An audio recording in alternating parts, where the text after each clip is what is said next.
hard to relate science to a talent, but I'd like to tell you a little bit about the science fair research that I've completed in the last year. In the last year I was actually successful in being able to isolate a strain of bacterium that eats scrap vehicle tires. So once the tire goes flat and it's beyond repair, normally it would go to a stockpile or a stockyard to be recycled or disposed of in a conventional way.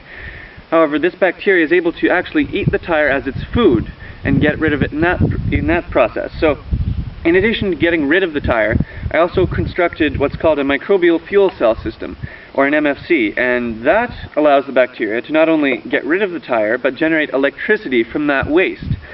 So that's fairly exciting. I have a bacteria that not only eats scrap tires but generates electricity that then can be put back into the grid. So that's awesome.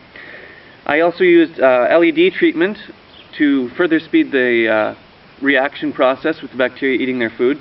And at this year's Canada-wide Science Fair in Peterborough, I received a gold medal for my research in the Division of Environmental Innovation. In addition to that, I received the UNESCO Milset Team Canada trip, so next summer I'll be traveling to Slovakia to take part in an international science fair. As well, in September, mid-September, I'll be visiting Ottawa to receive the Manning Young Canadian Innovation Award. And so, along with 4 of my counterparts, we'll visit Ottawa to take part in that gala. And you know what? Science fair is pretty exciting stuff. You might be wondering why I have this akubra on my head. And as a matter of fact, that's also something I've done in science fairs. I traveled to Australia. I mentioned that I'm next summer traveling to Slovakia. I've been to Australia and all over Canada.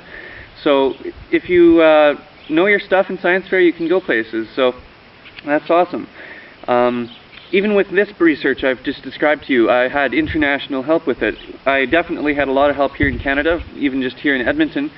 I had a number of mentors, but I also had input from, like I said, Australia and Scotland. So it's a pretty amazing program, I gotta say. You've really got a very unique opportunity when you enter science fair to correspond with scientists around the world and to do your very own research. So I'm quite passionate about this work that I've done, and I hope that you're excited about it too. If you are, please do give me a shout in the form of either a comment or a vote. I'd sure appreciate it. But in any case, best of luck to the other contestants, and take care, mate.